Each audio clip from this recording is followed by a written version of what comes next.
Venons-en à cette mise au point de forces armées de la République démocratique du Congo sur les prouesses de jeunes patriotes dits Wazalendo. Les FARDC décennie tout soutien aux offensives menées contre le rebelle du M23 pour les forces armées de la République. Ces armes professionnelles utilisées par les patriotes seraient récupérées dans les offensives contre les combattants qui abandonnent tout face à l'avancée de Wazalendo. Patrick Sialoua est notre permanent dans la région.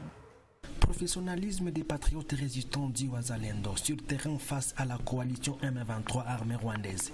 Les forces armées de la République démocratique du Congo disent n'être pas impliquées et que ces jeunes Wazalendo utiliseraient les armes qu'ils seraient en train de récupérer auprès de ces terroristes rwandais qui ne résistent plus devant l'avancée de ces patriotes déterminés.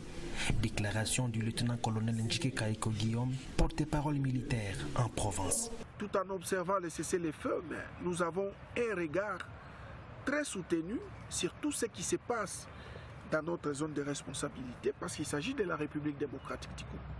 Parlant justement des Wazalendo qui seraient soutenus par les forces armées de la République démocratique du Congo ou qui seraient devenus forts, c'est avoir une mémoire courte. Vous êtes sans oublier que lorsque le M23 a ressurgi,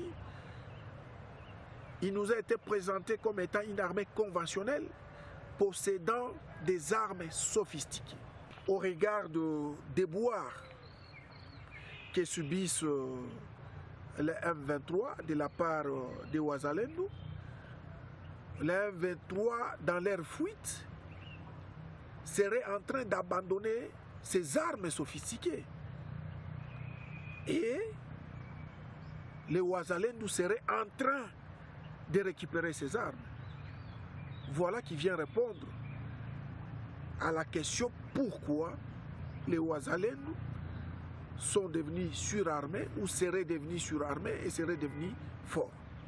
Pour les patriotes résistants, la coalition M23 armée rwandaise reste la seule source de ravitaillement et non pas les FARDC. Et ces gens viennent avec des armes sophistiquées, avec des armes neuves, et chaque fois que nous leur tendons des embuscades, nous les attaquons dans leur dispositif, nous récupérons des munitions et des armes. Ce sont ces mêmes armes récupérées qui constituent notre logistique militaire.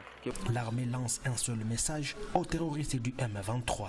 Il n'est pas question de demander quoi que ce soit au M23. Ils connaissent leur obligation. L'obligation issue des accords des chefs d'État à Luanda et à Nairobi.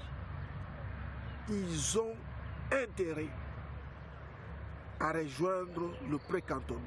Sur terrain, les patriotes résistants du Wazalendo continuent à affûter leurs armes pour un assaut sur le territoire de Rutshuru après avoir chassé les protégés de Paul Kagame hors du territoire de Massissi.